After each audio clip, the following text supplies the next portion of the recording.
Recently, I realized something. The window for the release of the first teaser for trailer for Black Panther Wakanda Forever is open. And in fact, if they want to release it with Thor Love and Thunder, it really can come any day now. It's the film in Phase 4 I fear the most. You know why? They decided not to recast the role of T'Challa after Chadwick's unfortunate passing. And that's a decision I regret because I feel they cannot make it work. I will be in the theater thinking, uh, what could have been. However, I trust Marvel Studios to do it right. I just hope the toxic part of the fandom will keep quiet when the first teaser drops and it's disappointing. Wakanda forever.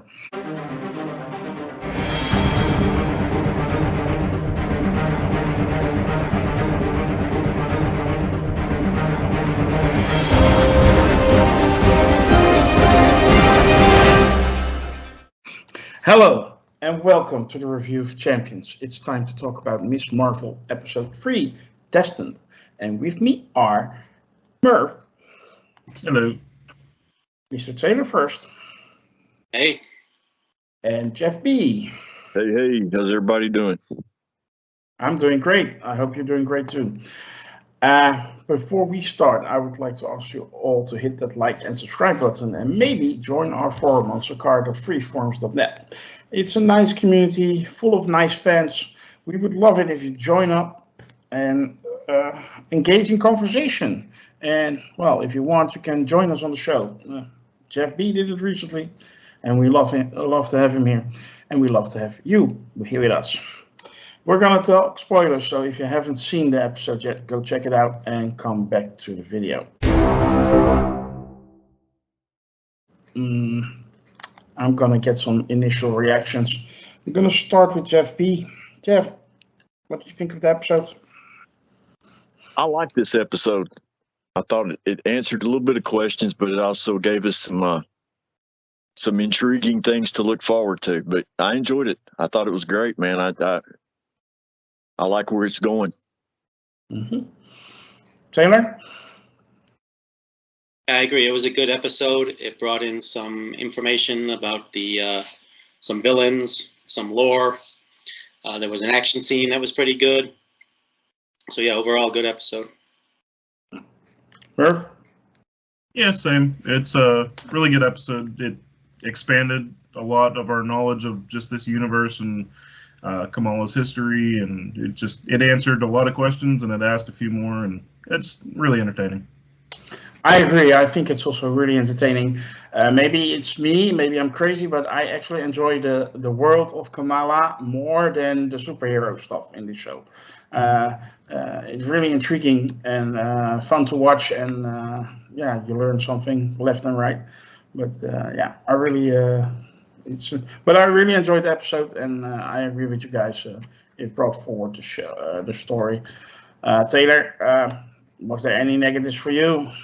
Or what were your highlights? No major negatives. I'd like to get on with it. It's moving just a little bit slower than I would have liked, but it did pick up towards the end of this episode. And I don't know, are we going to Karachi next week? That'll be interesting if we do that. But I like that they brought in the villains. I like the action scene. Like I said, the big fight at the wedding.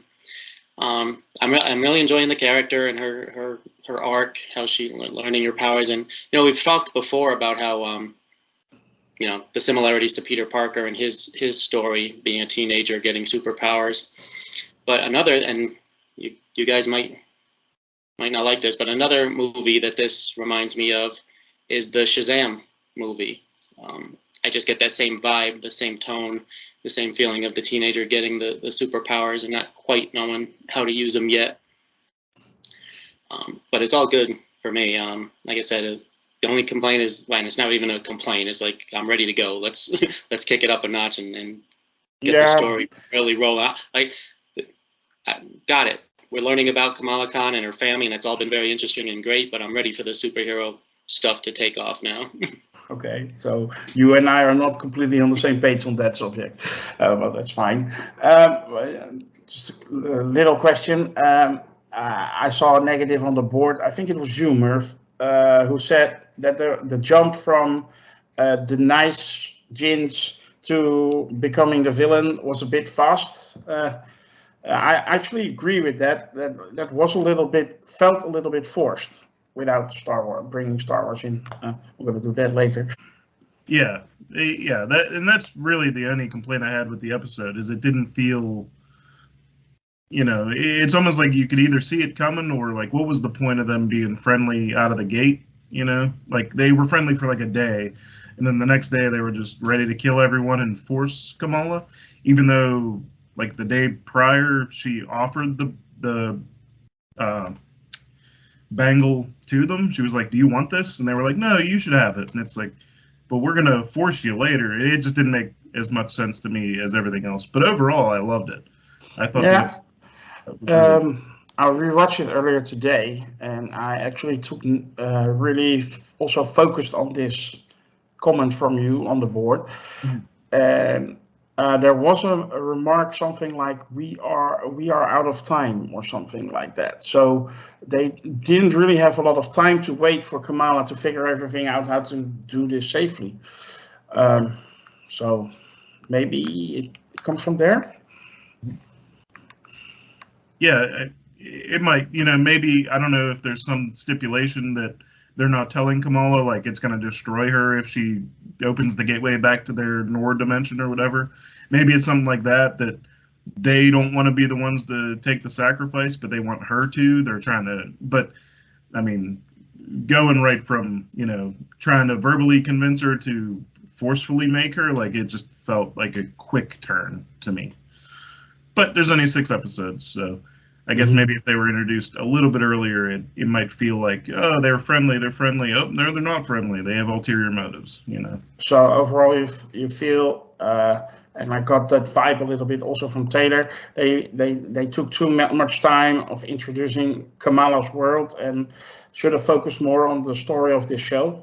I actually don't really think that. I just think with only 6 episodes, I guess, if you're introducing if there's going to be a big bad guy and you're introducing them in the 3rd episode, like it kind of has to move fast and not be as fleshed out. It's only 6 episodes, which, it feels like a lot of time whenever you break it down minute by minute, but TV series work different than movies in that regard, structure-wise. So I actually really like Kamala's day-to-day life. Like I'm really invested in that more, honestly, on the same page as you, more than the superhero stuff.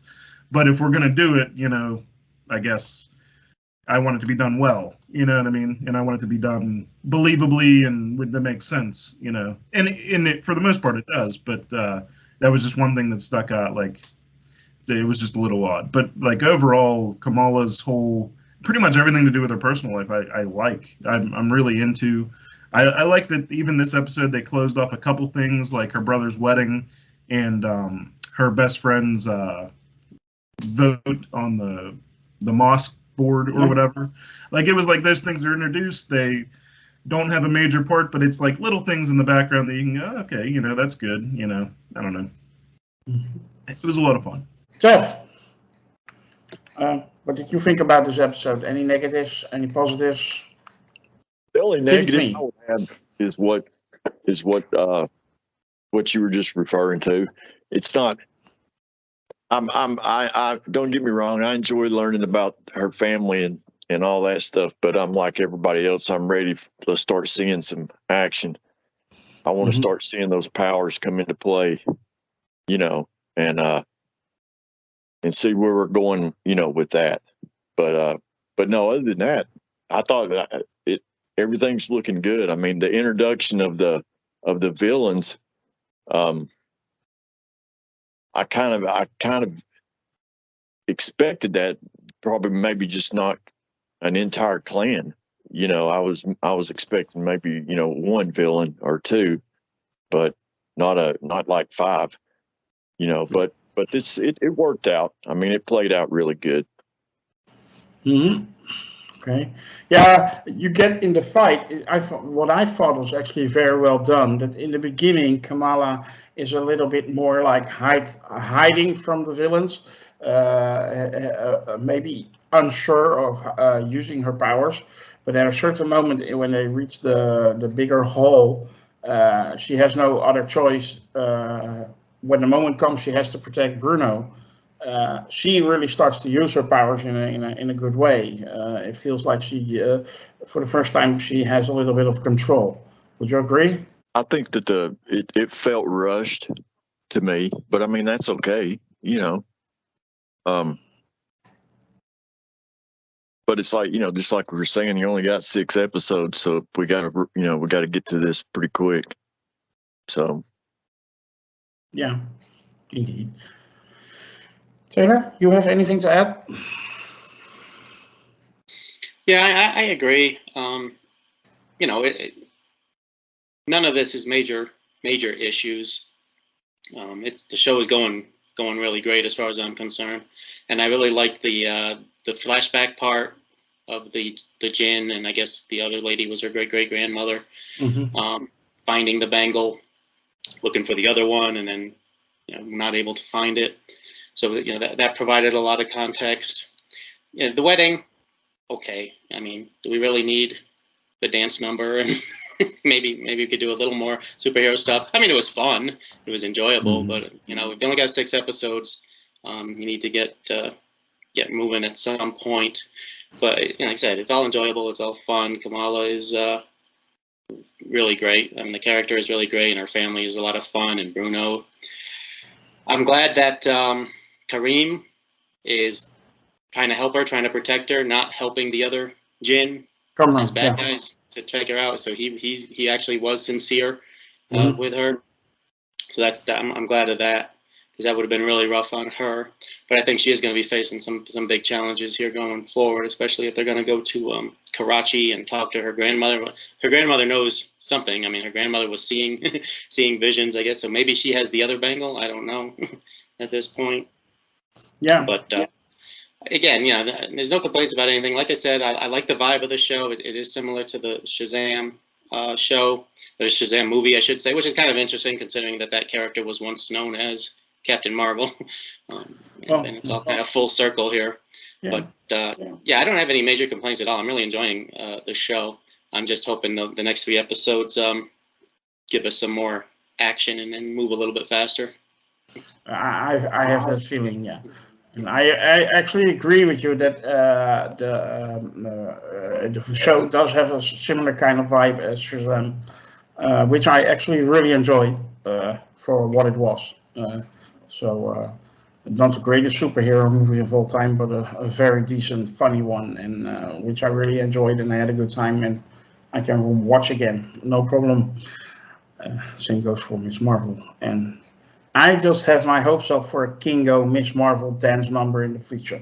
Anyway, that I would look forward to. Yeah, exactly.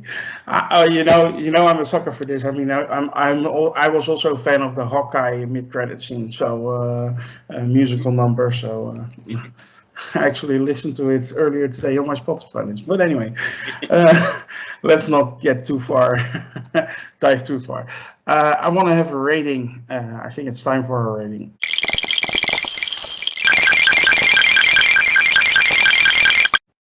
Jeff B, how would you rate the third episode of Miss Marvel, Destined?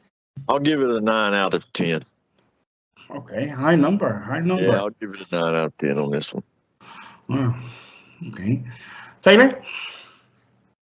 I'm going to give it an 8 out of 10. It gets a lot of points for that, for giving us so much information about where her powers are coming from and who she is, and about and we're bringing in the villains, as well as that action scene. Like you said, I thought that was a really good action scene. I liked how Kamala, like you said, hesitated at first, but then became more comfortable with her powers, and really, some parts there, she really stood up and fought for herself, and that was good, I thought. So that to me, that added a lot to the episode. So I'm giving it an 8. Okay, so it may be the brown girls from Jersey after all who saved the world. Merv, what's your number? I'll give it an 8 out of 10 also. The Bon Jovi fight sequence was a highlight for me. I thought it was great, and I was, thrilled. And I just really like all the little conversations she has, like with her mom and with her dad. Like I find it all really endearing in this episode. With the imam. What's that? With her imam, her priest, whatever it's called. Right, with him too. I actually forgot about that one. That was a very important scene actually in this in this show. She has a lot of like one-on-one like emotional conversations in this episode that really fleshed out like her conflict, you know, with becoming what she's going to become, and you know, is it good, is it bad, and all that kind of stuff. 8 out of 10. 8 out of 10. Before I give my rating, I go back to Taylor. Yeah, I wanted to agree with that. The conversation with the imam was very good, and I do like her conversations and interaction with her parents. But I'm getting a little bit tired of the where were you? And she can't answer the question. Okay, I don't need another one of those scenes. Okay, you know, get it. Teenage superheroes, they go through that, but we don't need it every episode where she feels all terrible because she can't tell her parents what's going on, and they, you know, think she's doing something wrong. So got it. We've established her relationship with her parents is good. Don't need to go more than that. One other thing I'm going to mention, and I probably shouldn't even bring it up, but the damage control, I'm not sure what they're doing in this show exactly. Yeah. They gave us a little action scene in the other episode, which was good. In this episode, they went to the mosque, and Kamala's friend was like, "Oh, you're just here because we're, you know, Muslim," which of course is ridiculous because their job is to find superpowered people, and every single clue they found has pointed them to this mosque, so they really no place else for them to go to look for this person. So they weren't doing anything wrong. But I don't know how much more they're going to do in the show, because now we've got the villains to deal with. She's probably going to go out of the country if the, you know, what was mentioned at the end of this episode happens. So I'm not sure what we need them for the rest of the show or not. I guess we're going to find out in the coming 3 episodes. Personally, I rate this episode also an 8 out of 10. Not that it's any less good than the first 2, but I do feel that it's like you guys, it's time to move and get the story going and focus a little bit more on what's going to happen in this show instead of, you know, her day-to-day life, which I really enjoy. That's not the issue, but it's time to get the story going, and therefore I give it an 8 out of 10. Still very good. I hope it will improve in the next few episodes. Well, it's time for our section called the lightning round.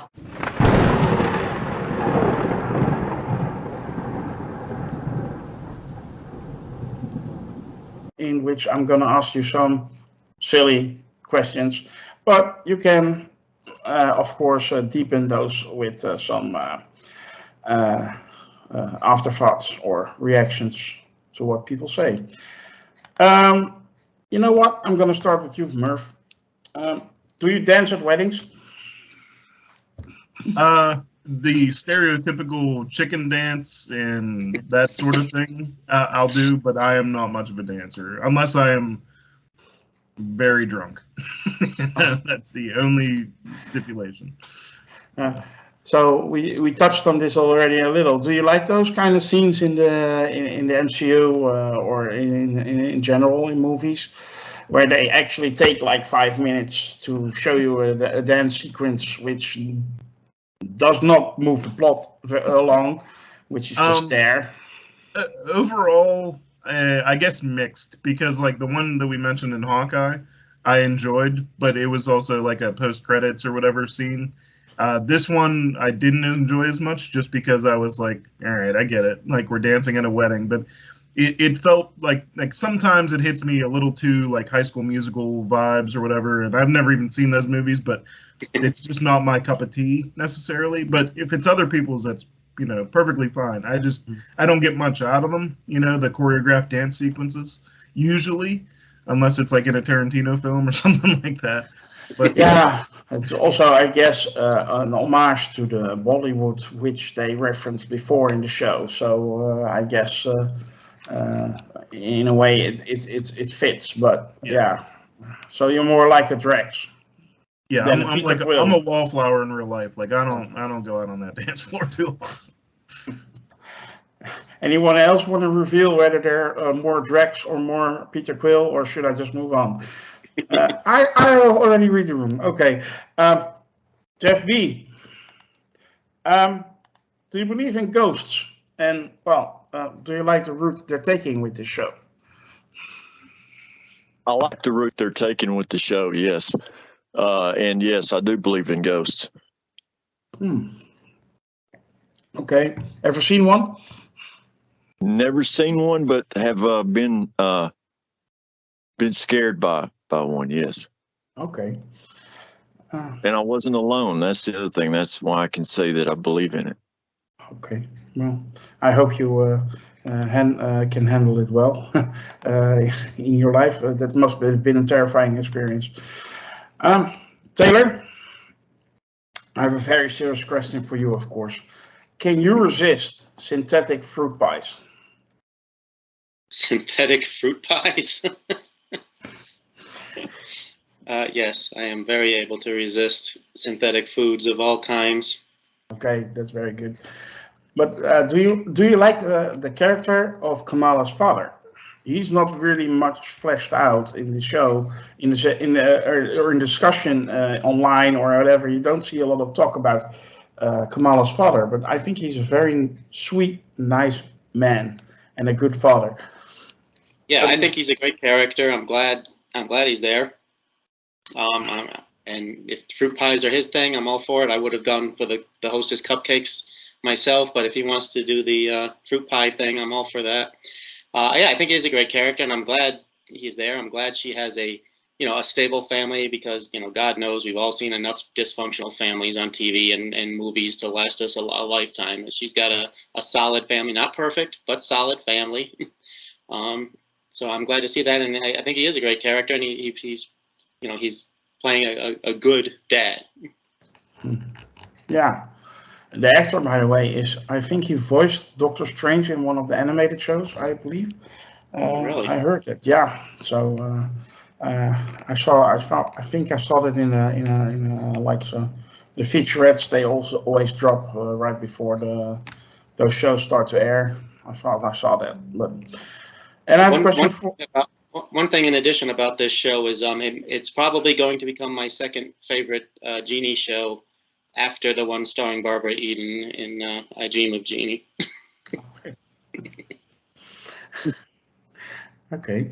I have a question for all of three of you, which is a little bit about the future of Miss Marvel of the show, the season 1. Who knows? It ends with Nakia, I think it's pronounced, finding out about Kamala being Nightlight or Noor Girl or whatever Shield or Miss Marvel. How do you think she will react in the future of the show? Let me start with you, Jeff B.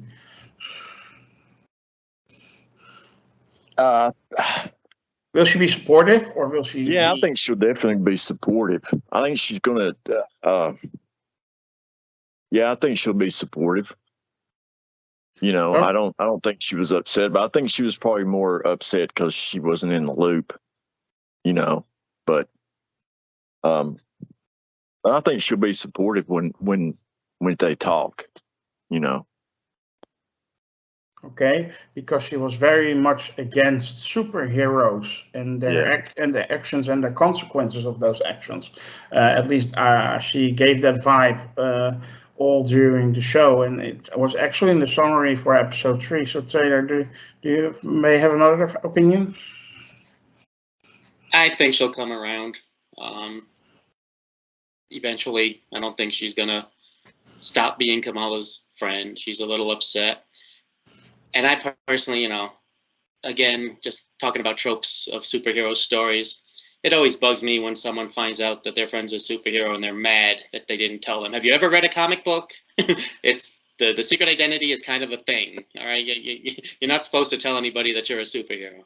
All right, so and they can always quickly get over it as well. So I think she'll get over it, and I think she'll continue to be a good part of the team. Yeah, secret identities are not really big in the MCU. I mean, you can make a case for Spider-Man, but the rest of the Avengers are pretty well-known people, by the way. They have even AvengerCon, so they even have a podcast where one of the Avengers interviews other Avengers. So, Merv, what do you think about Nakia and her friendship towards Kamala, and if this can affect that? I definitely think initially it's going to cause some conflict, and I'm thinking now that maybe Nakia maybe will give her a little bit of a cold shoulder or be like more distant initially. I think eventually she'll come around, but I think initially it's going to be, tension. And then I'm wondering if that's going to overlap with Bruno leaving the state. So she's not going to have any, Kamala isn't going to have any immediate like confidants. Her big support friend-wise is going to be pretty much non-existent. At least that's my guess for like an episode or two. I'd imagine by the end of maybe this series she'll come around to it.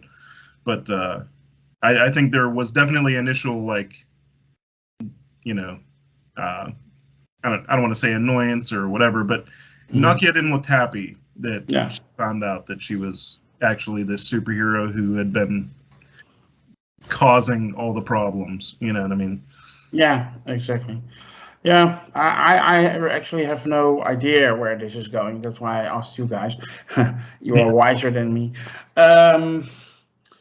One other thing, it ends, of course, also with the moment where Kamala's grandmother calls her on the phone and says, "You have to come to Karachi and bring your mother." Do we see that happening like that, or there must be some kind of discussion going on, because Mama is not too much on board with this. Does anyone want to take this first? Taylor? I don't. I'm sorry. No, go ahead.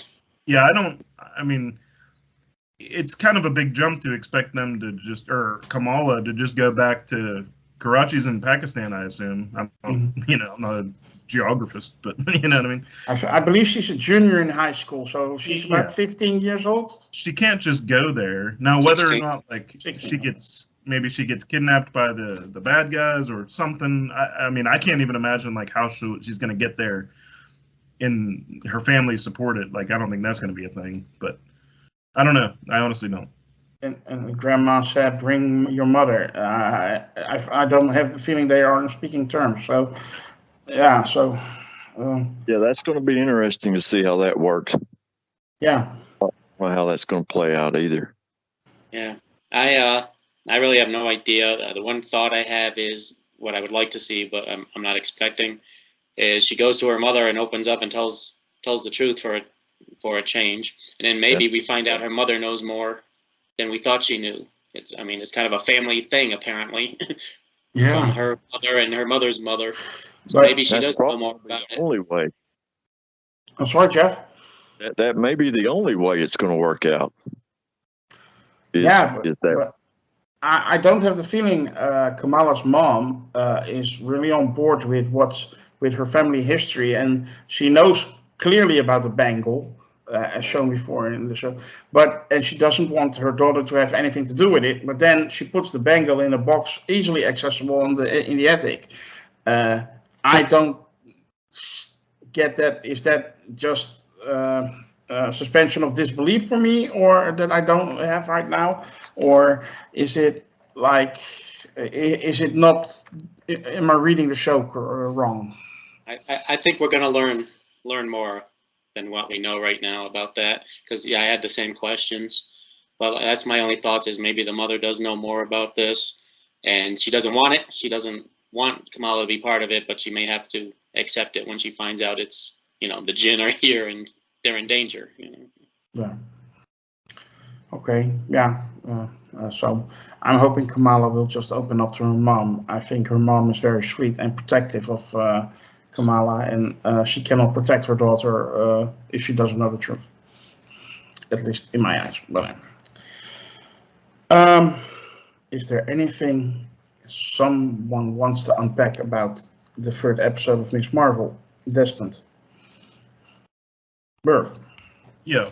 I just wanted to mention that, especially the first episode, I had mentioned that it felt very like geared towards people with attention deficit, like with the stylistic choices and the things flashing across the screen and stuff. And I had this week talked to a family member who has attention deficit, and they said that it's actually great that a show like this exists because it, for however it works inside this particular person's brain, like this is able to keep their attention just by that. So whether it's intentional or not, like I felt it was intentional, like coming in, but like to hear somebody who has this condition say that like this is like good for them because they can actually focus on it. So all the little things that like might annoy someone like me, like someone else, is like that's what's keeping them zoned in on the show. I just thought it was an interesting perspective to take away from it. Like, you know, the show is featuring minority characters and different religions and all this stuff, but also people with attention deficit disorders and stuff like that are gaining the benefits of it too. So I just wanted to mention that. There you go. Marvel Studios doing an excellent job, including everybody.